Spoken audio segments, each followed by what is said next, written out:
Hello दोस्तों, नमस्कार। आपका हमारे यूट्यूब चैनल पर स्वागत है। आज है 1 नवंबर 2025 और सुबह के लगभग 9:05 हो चुके हैं। आज हम आपको 11,700 किलोहर्ट्ज़ और शॉर्ट वेव 25 मीटर बैंड पर चाइना रेडियो इंटरनेशनल हिंदी का प्रसारण सुना रहे हैं। देखिए किस तरह से इस छोटे से रेडियो पर कैसा बढ़िया रिसेप्शन आ रहा है।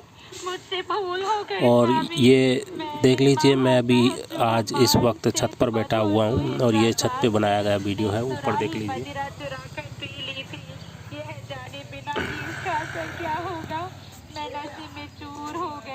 ये छोटा सा रेडियो है, इसका एंटीना इतना है।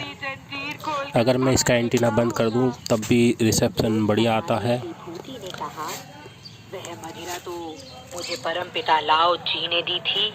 वह चक्रीय मधुरत कहलाता है और उसे पीकर तुम 3 दिन लगातार सोते रहे होगे।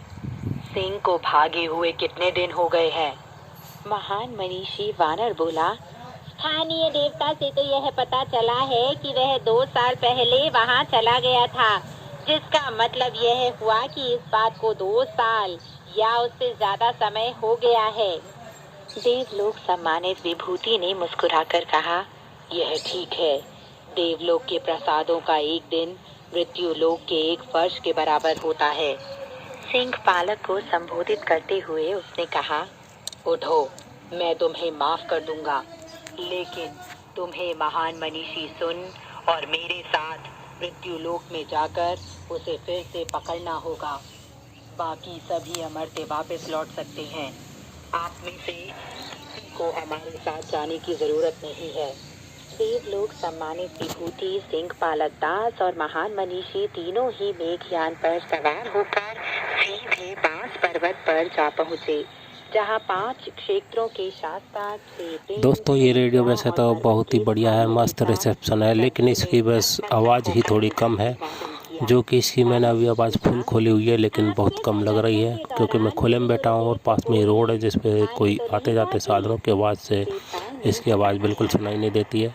आत्मा इतने गुस्से में था कि उसे नींद आ गई। उसने किसी को कोई आत्मा नहीं दी। देवलोक सम्मानित विभूति ने कहा, मेरा आदि मनीषी एक सच्चा जीव है जिसने दीर्घ काल से महापंथ को आत्मसात किया हुआ है। उसकी एक ही पुकार ऊपर 3 मनीषियों के पास और नीचे पाताल लोक में पहुंच जाती है। वह हल्के फुल्के ढंग से किसी की जान नहीं लेता। महान मनीषी, आप उसके पास चढ़ जाइए और उसे युद्ध के लिए ललकार कर बाहर निकाल लाइए ताकि हम उसे पकड़ लें।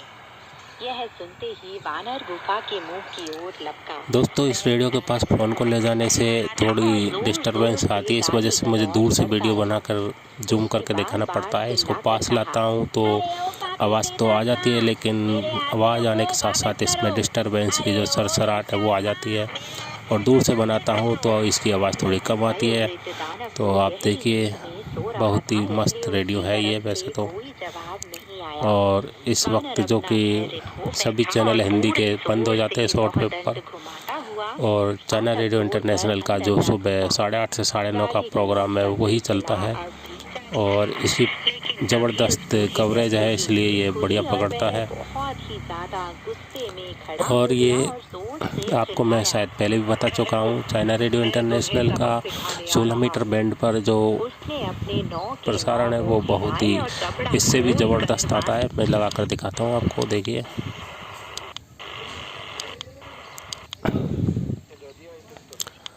$15,350 पर आता है। हाँ, ये देखिए, ये है। बचकर कहाँ जाओगे लुटेरे वानर? वानर ने एक ऊंची चट्टान की चोटी पर ये इसमें 15.35 लिखा दिख रहा है आपको, क्योंकि ये मेगाहर्ट्ज़ में दिखाता है। तो इसमें आप पीछे की तरफ एक 0 लगाकर इस पॉइंट को हटा दीजिए तो ये किलोहर्ट्ज़ में माना जाएगा। जैसे कि ये 15.35 मेगाहर्ट्ज़ है तो इसे 15,350 किलोहर्ट्ज़ पढ़ सकते हैं। देख रहे कि तुम्हारे स्वामी यहाँ आ चुके हैं। वानर का पीछा करता। देखिए, मेरा एक कवर है, इसकी वजह से आपको शायद मेगाहर्ट्ज़ का दिखा नहीं रहा होगा। मैं इसे अभी आपको दिखाता हूँ थोड़ा सा क्लियर करके।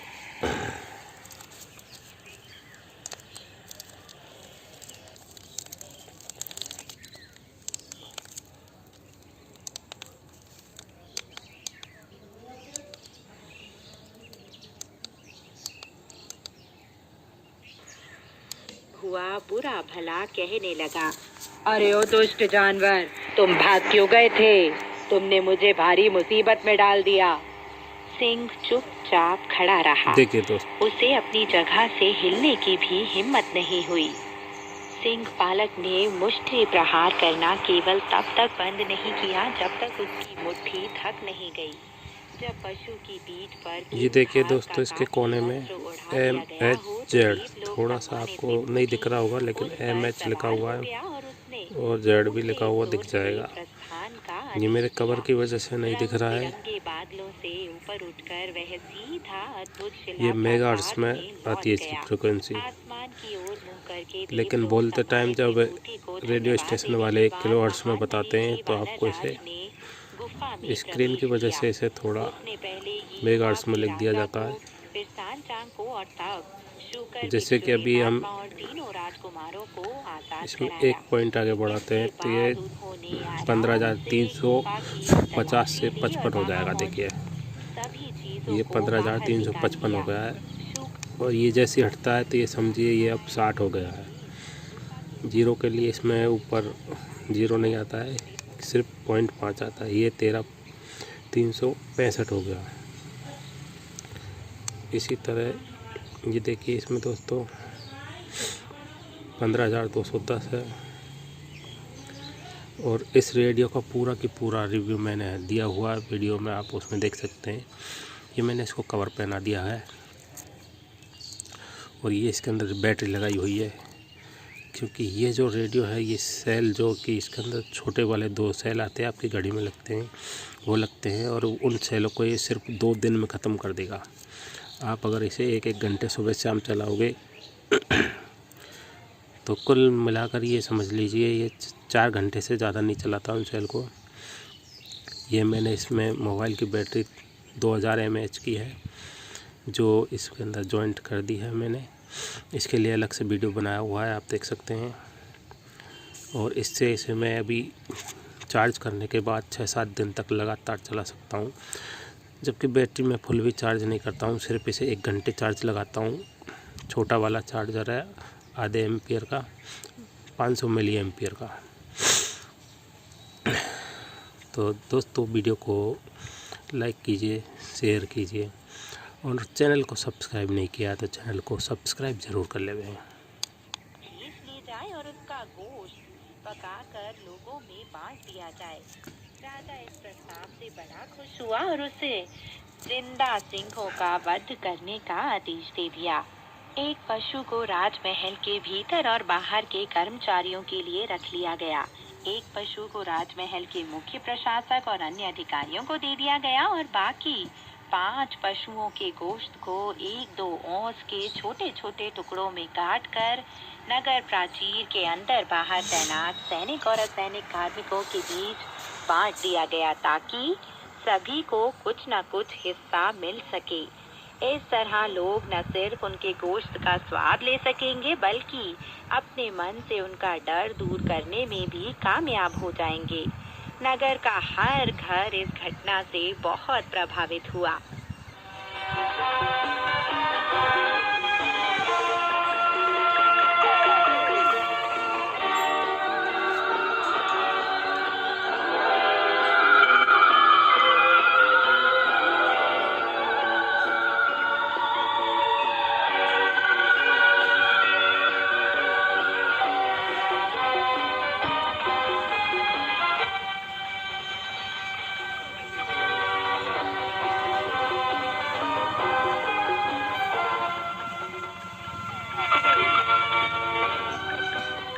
दोस्तों आज की कहानी यहीं तक।